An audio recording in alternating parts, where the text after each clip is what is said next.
Hello, assalamu alaikum. Assalamu alaikum. Soninkara jama ado soninkon kam mukanansu. Ka akike ayere soninkara Gambia Musa. So lenko hagarti o video on part 2. Part 2 nya ikei kengani ko soninko benu ma soninkon kam mukano benu igamunda nalle golle muri jamani. So yere working condition gollen condition nga yere mogobe ona munda oro kana Kenya ona honne ko Kenya. Kenya ne olen ki topic nga ora video fana ndabari serebe gana munda na fatampanche kito diga mukudi anna sage kato video fana nga part 1 kempalle anna kata ke part 2 anna kati fatampanchi nden kitana de mo siri yo o video fana nga odiga mu hoye nyaka ma minimum wage english ngati ni kebe ngane minimum wage germany sunu nat mindis loan so kenni tuga don chu maga yankante so leri ndi gan tugana tarif be gan tugana qarsi be asuma ga yankante because yere manchakunda ke ara soron tugaro gol nyanganon tugaro manchakunda nyanda a relegate kona fix so bosi ma kenga golira su right in tam maga manchakunda ngada hakebe ko nanti maga gol nyangana tuga kengure right in ta bosi su maga makenga company sumaga igantu kana kengure anga goliri dingira suwa right inta kumaga na igol nyangana tuga manchakunda ngara kebe hakebe sakundi na tuga kengure kwa yo oda koti right now Germany minimum wage I almost 9 euro 50 cent 9 euro 50 cent indasere tuga na kengure because manchakunda nda Kenya sakundi kesine na utu July nga German minimum wage nyana 9 euro 50 cent yo ka kenni general work kenni general nya German no gondi so anga nyinye suwa make nganga golle suwa so intantu gana euro nu kabi aro tagandeure yo konati German no gondi golle be gaire kamona gati kata kamo kargi golle anyani Kenya na ere honu waire kunni physically nyai makenga ango ankitu kwango anna golle ke dabar tankitu nyai so honu waire golle ke anna dabar tambreni nyai hibe ga ko computer ngollunga makenga adi taranu so anna kunda barnti ambreni nyai so robenu ga golle office no gondi yo okay sasa ngale fatampanche be dabar niere la an kaman nim famu annanti soninkara Gambia Musati Germany angana gollen dabari nantu gana 9 euro 50 cent ya no anta kenga ken minimum wage nya inda sere tugana kengure ka golle sugadi akadi dura minimum wage nya est ce que c'est infam Germany no gondi inda sere tugana 9 euro 50 cent ure yo ka gelanka mangana ni kapinta nyai mangana ni penturunda na nyai mangana ni soroben nga rufu ndabarni keregetin ndabarni anda famu manka mangana ni golin hotel nyai ku gollu khasugadi I khasudi I minimum wage anda famu golle sugadi akadi minimum wage anda famu misali di angana nya penturunda na nyai penturunda na sasa ikum minimum wage mpai leri nogondi intasere tugana 13 euro 50 cent ure euro ntamiro siko aro tagani intasere tugana kengure angana nye penturunda na nyai angada yo kenar ke ga kilianda ngari parce que hinu hiliana kengai sorobe nu gara sino sikinya mechen karangenga aro sorobe nu ga makara nar ken qafatam panji so ngala kebe konere Kenya golle khasugadi adi minimum wage nyani docinu nati mindis loan golle sugari akadi khalle nyani ayitnanti asuni 9 euro 50 cent yai no golle khasugadi akasu ida a minimum wage ke da fix ya intasere tukana kemure a depend nanke nga golle be gelanga polisa gunyai manga security guard nyai ko tangande manga cleaning sorobe nuga senondinde ndabarni iga susandini iga sellandini tesu ka minimum wage nyana ke gai ma soro khanu benuga atoko caretaker soro benuga like nursing home ma kenga care home iga soro kaso kuma kinga toyinto igi topoto no anda fami igi yankini ni susa ni topoto kenka minimum wage nyana anda famu so soro kanu benuga golin warehouse no gonde kenka minimum wage nyana soro benuga igatin ku benuga na pizza delivery soro benuga pizza laga na deliver kata customer nunga anda famu kenka su golle ngaire so kenka minimum wage nyana so soro kanu benuga newspaper nu ma kenga magazine so ko koryoma anda famu ina kinna ngata nan dagaro sorong letter box nu nogondi so pus manya na maga makinga magazine na maga newspaper nu ko makinga magazine nu ku gabe ngadi igat nan ni takandiro sorong letter box nu nga sere gabe ganani kubusigindana nyaye akadi minimum wage nyan so sere gabe ganani atoko kapinta nyayi makinga anga sorondinia adi minimum wage nyaye okay sasa digamen pagadire anke kamanga na la irini sasa anti sasa anke sino sikki mechen karange tanta maganga dabar amma la sino sikki karange dabar okay option ni hiliana yere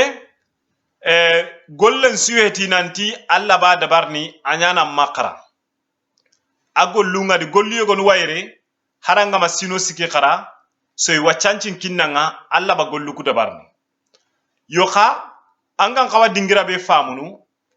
anga golle ke dabarni ka sorobe nu gara karange ke dabar sino sikki intandi su tugana tugaro bane kanta nyorno big different nga kanaga hibega kata irono sikki ma irono nakati kenga kanaga for example ange nganani soronde nya isasa anda soronde ke kara sino sikki so leri bani su iwantu gana iron tamiro nyeruwa leri bani su iron tamiro nyeru a depend anga region be bayanu nu bange ma kenga Stuttgart nu bange leri bani su iwantu gana kenga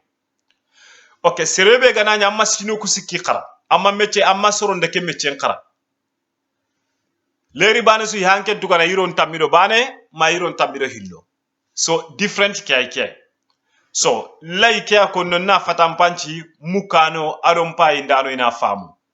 so anna maga simmananti yogo wake golle jamani anka nganari anna aga tugaro be daga anna ken tugaro daga no a depend gella kamangani aga sino siki khara igate ko aga mechen khara sino siki ando kellanta nyero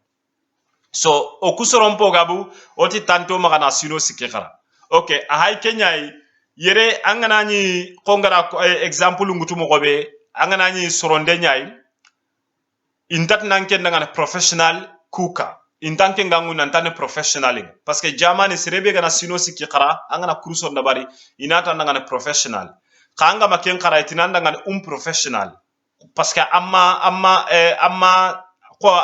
wendi tinanke ni demandana nyai donc inanke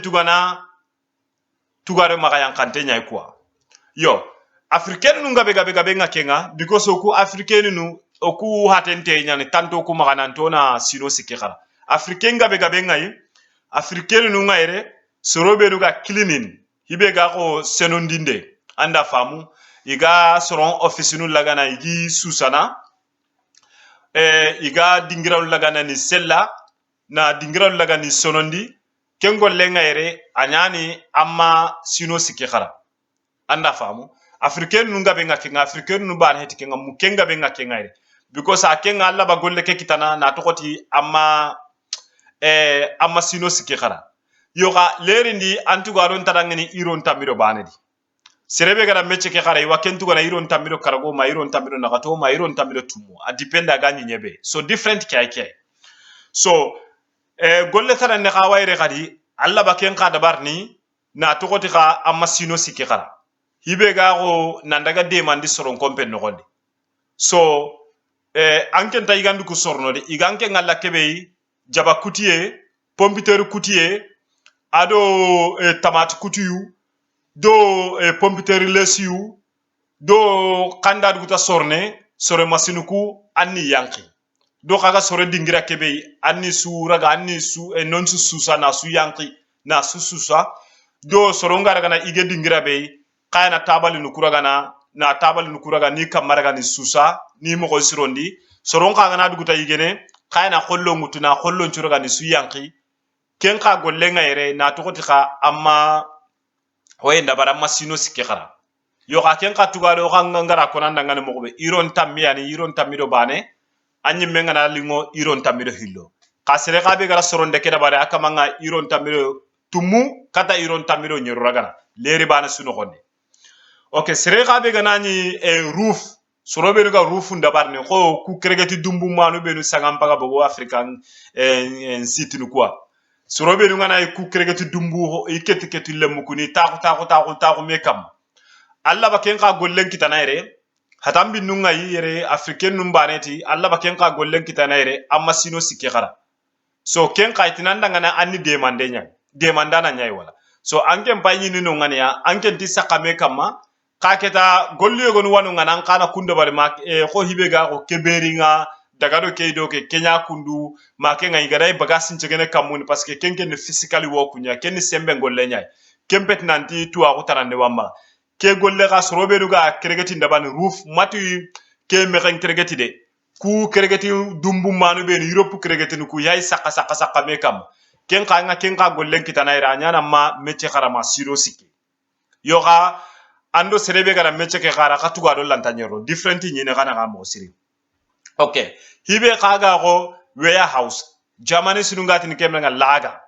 so alla ba gollen kitana warehouse un kana ko iga baga sunu store dingira be so yogono nati storage iga baga sunu mabono dingira be anya supermarket num baga sunu nga dingira be anya factory ngara baga sunu be no produce anda fa factory ngara baga sunu be no dabari iga baga sunu ku store dingira ni mabono kati gi gagana so warehouse english sirebe gara english kanne muganyata ko mangasa korenya ni baga sunu nga mabere dingira be kenka golle ngayre anyana masino siki kara alla ba chancin kitana na dabari parce que kenka is kind of physical kenka niri sembe nyai so haranga matu agu yogo kita igana ko yanga bagasi ngutum khakun gollem pay na bagasi nun teleba mekama na bagasi nun ngutu bakamoto gore no gonni ni riti ma kenga khadi utu moto no gonni khadi roke no gonni anda fam an ka gollem pay kenka golle ngayre so lerindi wantu kana iron tamido bane anda famu hibe kaga go atoko pizza delivery sorobe nuga pizza anda fam pisarai nu kubenu ga restaurant ga pizza ngagana so customer nu ngi ma kanu no gonni makinga office nu no gonni ina pizza ke order na online nya so inda pizza ke order online nga ina akinanken kamanga megen sunu ngi ma so annara ga sorobe gana pizza ku kobo ini addressing kinanga annara ga ho pizza kinai so kenka golle ngaire anyana haranga masino sikime cheda bari kenka golle ngaire so mukenga be gabe ngan kenga jamani re so inantu ga kenka tugalo lerindi antada ngani iron tamiro bane parce que amma meche keda bari so hibe kaga go atoko magazine makenga newspaper sorobe nuga magazine makenga newspaper na ashare soron letterbox nunga anda famu do chunu not briefcasting so magazine makenga newspaper ku newspaper kada famu keta so a magazine manya na ire so ina gabella magano ngani so kenke inta address su konanga ina area nya konanda ngante maybe rabat nanda ngani ko tan no gondi rabat nanda ngana na a depend kamo siki hunje ma ken kamo na katima wujune hunje anna ayerendi soro letterbox no gondi anna letterbox english ngati ngebe alle tarangar ni dingira kebe garo no kebe no gondi kanda ka kani yeren ndano gondi anda fam ken ka golle ngaire ma ken a compagnie nu benu gaire so i catalogue ni ko igada bagas ni benu dabari bagasi nu ku ini picholo kaiti kei ina price laura ga gene kebe ko iga munda na bagasi nu kulaga ni advertise ken ka waire na ken ka kinanga annaraga ken ka rosoron leta boxing no gonda angi yere ndina no gonda anyana kama nunga na riga na wunyi ga na hai ina kati soroku bagasi nu ngala is kind of advertisement compagnie nu ngara barnu quoi so hoyen golle tara ne ka waire gati no ko peinture nde alla banyana peinture ndana ka demanda nga na to ko ta masino siki khara anda fam yere alla ba penturu alla ba gollini penturu ndiranga especially angana ni afrika ande me penturu ndenda bar manga giri jamane be ande me penturu ndenda bar so yere angana koni daga ne nanti alla nta sino sikke karanga na khande mina da bari so ira ba golle ke kinna ngai nan test anna hay so gelan sirenya ngana yi yo ka harsa ando serebe gada golle mecce ke khara jamani sino sikke andi ranta nyorno tugadon angara golle ke tu mogo andi ranta nyorno tugadon so ikumpunga nga so lerindi penturu nden kanga ma mecce khara ken khadi wantu gana iron tammi do hillo kasrobe no gada penturu ndeke khara iwa kuntu gana iron tammi do tumu leru no gonne ma iron tammi do karago so a depend anka manga region be manga gollini compagnie be so hibe kaga go sorobe nuga kuben cikindini kuwa iga wolun cikindini anda fam na tagayen taga kuwa kenka alla ba kenka gollen kitana ire na tokoti khamma sino sikki mecce dabari anda famu alla ba kenka gollen kitana ire na tokoti khamma sino sikki mecce dabari so kenka paska gani sembe golle nyai mebe anke labare gana ya anke ngalla na tuwanu nya beri soronga sorobe nuga da mecce ke dabari gada khara kunya na tuwanu ku sakame kama do yana kencende na measurement na barna kencende na bara nyani tagay ke magara ga nyenge yo inta kenkin nanke nga parce que anke masino sike kara anke gollen nyata kada ga tuwa nu mutu doke pusi ne khani riti make ngara gi yuto khani ro moto no gonde khadi ko ho gan sembenta golle ngata make nga kunkare nga na giri iraba ka walla ke nga ken ka golle ngaire anyana kama masino sike kara ken ka iron tamiro bane kata iron tamiro hillo an nyin ko langana am pen angana loki ado golle tanan ne khawere nan golli gati ni ngakwa gati ni ado sorobe nuga pef ndabarna na nyinye kerega na pef okay ona utu gati ni nga gati ni alla ba kenka gollen kitana ira amma sino siki mecce dabare so anke gollen ya nan daga filawa nu kuraga ni ikamma kutuni nyerondi ni haramparondi make nga sokke nga na gabo serebe dingira nga nya tenne nya dingira ngawo so ina ka gangu kana sokke ke soko bakano ngani okay mas atoko makinga pavement kenni ogana isanser nu kwa gelle afrika mayre isanser nu ku makinga supermarket nu ku supermarket nu ku kane makinga car park iga moto nu ku park ni dingira no benwa ketuare mise ketuare mbuci nebe hayno ngani gi sako ni nyinya kedi no ngani ande fam ni nyako concrete ki matuare mampay no ngani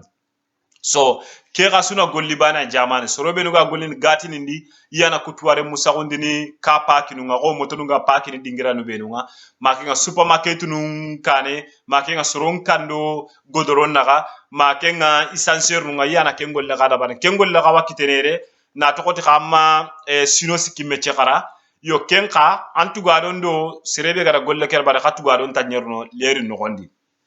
yo ado security guard anka mangana la nyana tangandara nyai o gabe watu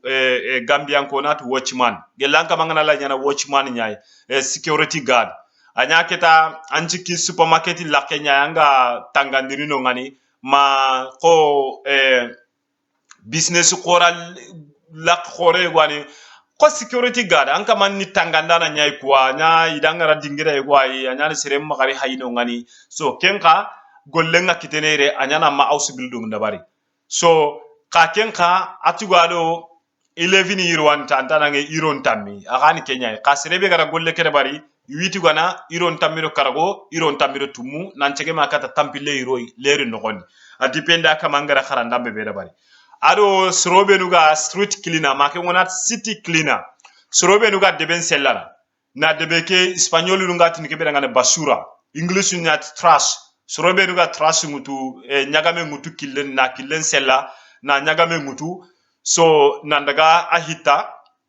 karo moto nunga yala ngana kaga nyagamo kutu nandaga hite kenga gollenga kitenere anyana ma ausbilungu ndabari amma sino siki meche ndabari so kanka do serebe gara meche ke dabari sino siki andi tugado tanyerno kenka tugado iron tamiro hilwani iron tamiro bane so lanta su konno bagara example buccinno akono kada ngani yere so anyani gollube nuga katini dabarni yere anyana ma sino siki ho dabari ma kenga yere subway sorobe nuga gollini trentation quoi metron kumu o gabe nat metron kumu sorobe nugi susana yere hatambi nenga be ngakenga alla ba kenka gollen dabarni na to ko ta ma sino siki khara so kenka inantu kana leri nogondi iron tamido bane iron tamido hillo a dependanga dingira be gelanga na bayane makinga Stuttgart maybe anga kenka makitana ka serebe gara golle ke kara aka manka wasegene ma kamunga aha sasa warni conclusion make wona to rain finally nya ke video finally okay ogati anga ma gollunga kitene jamani yere na to kota amma sino siki kara masu ko bagara bucunu ko example bucunu ko golle ngabe gabe nya na yere anyana ma kusino siki kara alla ba golle ke da barni yo ga keta ku ngati wantu gona kebe leri no gondi iron tammi ma iron tammi do bane mangana iti bayani nu bange make nga Stuttgart bange make nga Frankfurt ma Hamburg you want to gonna iron tammi do hillo so kenga Germany no gondi ndat English ngane ga Germany no gondi tini kenga ne broto nyai broto ni ke iron tammi no gondi leri ke no gondi kempe tambane ga lengadi anna taxi su baka kenya ona daga igana antu gona golle be iron tammiya manca kunda na iron hilli 50 cent bakaria donc anke nga hibe kitana ler ndona daga 7 euro 50 cent anda fam Germany na kundu ne Germany bane tibabun ku karaswan so golle kasu igana antu gona iron tamiro bane so ambo singana kalske syndicat an kontinga am banking kontinga manca kunda hanan nyani i taxinum bakano gondi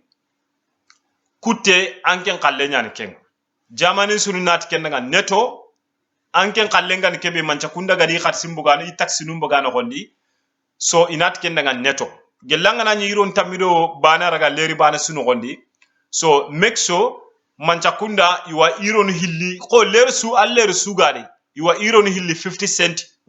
taxi mangutu donc anken pay daga na iron kabiyai leri no gondi so German system na kundunyai because yere taxi polla ku karagi yana yere sir sugari anga kentugana ngama mungu mpay honne konna kende anka ma ampaju wadiwa ampaju ntadiba anka manli nanti yalli golli sina bane ma kinga sino hilli anga adu tampay daga na anjamane nyai ikumpaju ntaken anga na yere taxi nu kubenu karagi ga yere mancha kunda ga utan kalsin no gondi hompo hana kenni atoko hoye krankil fiazi sarum English is not healthcare healthcare insurance ni yere wa chipun kinanga makenga wakati kinanga angana toyi anga daga na lopitani ngai ganjar na tikatike so manchakunda ntakentu gana nyi mena tu gana angana igoli na kasosu manchakunda na percentage ko utantu garo no gondi anyane angana toyi ando ken kati anda gana ando katsi mantara gana ando kati anda gana kata ando go toronga anna sakundi inanjara so serebe gan tata anna simana Germany manchakunda nya na tugana no manchakunda ntatu gana nyi mena tugana because kaso sugari manchakunda na percentage nya bakan kasinga English nat kenda ngani healthcare insurance Germany nati krankin kasa fiazi sarungu Espanyol nati segurudado an segurudado ina kemba kare kempa taxi bane taxi hillandi kenni renten English nati retirement ko angana retire angana kaso français nati pension ko angana kaso keta angalla ntaka gollini keta iga khals kebe kinnanga retirement benefit anda fam iga khals kebe kinnango ku gabe wato gambian ko gabe wato pension iga pension khals kebe kinnanga ken ka jamane taxi hillandi nyane angara leru su golle kaso ngana kara manchakunda na percentage nyautu baka aller nu kuno gondi makenga an kason tugaro no gondi kenyani na koyi gollirabe angana iron tamido bana uti ler ni ma iron tamme autu kaso ngana kara anta kalske sutu manchakunda na kuba kan gondiya anka manta goire manga kasoba amma ta goire manga kasoba jamani kenna keken taxi hakamutu antugaro ndia okay kempa taxi nu hillo oto ho hana kenni healthcare insurance kebe gana ngana to yiga kayti kebe kinna nganga gana jare tay hillandi retirement benefit angana kaso angal lan taka gollini keta yiga khals kebe kinna sikandi jamani sunu nat kenna ngana fal fiasi sarum english sunu nat kenna ngana accident angana gollen kita angana accidenting kita gollira ngakwa ko anga gollin dingira be accidentin kusaran kita ho daga warantandi arantam barama man daga barame gollira kay manga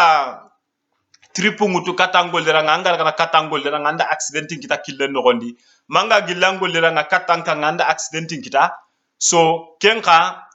anna kenka taxi mantu gana mancha kaso ngana kara mancha kunda na kenka utanga kenya taxi sikandi nga jamani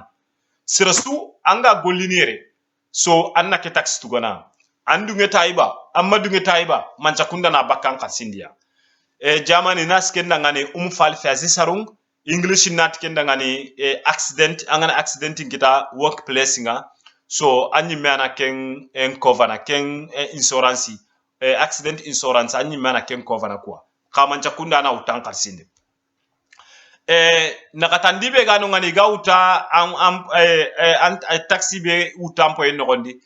kenni angana kaso ken kado ke retirement intabana de ko yere angana kaso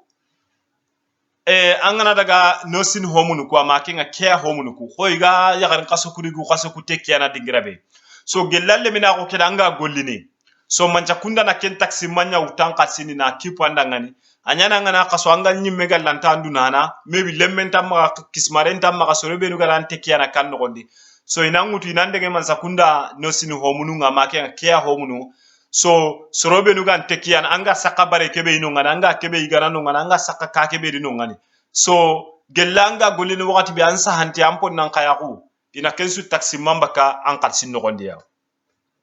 anda famu ke hay taxi nu nagatiya okay karagandi inati kenda ngani suslag solidarité kenni taxi yogwana no gondi kenni Germany ganni ngai jamane ke takantinde na takandindu hiliyai